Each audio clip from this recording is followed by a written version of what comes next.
Respondents noted weaker demand and growing uncertainty linked to global trade tariffs, local politics, and heavy rainfall affecting production. The index tracking expected business conditions in 6 months' time fell sharply by 9.4 points.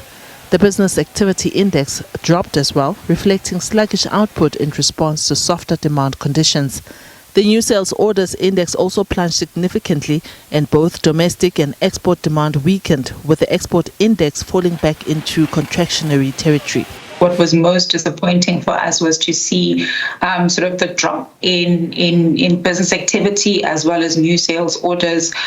We also saw continued weakness in employment as well. So I think if you look at the new sales orders, so that's a result of sort of the weak demand that we're seeing.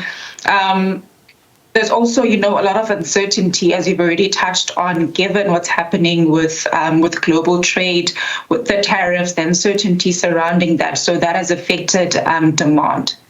Public holidays and excessive rains and the return of the scheduled power cuts during the month also weighed on sentiment. The excessive rains that we saw during the month of April did affect sort of your production levels.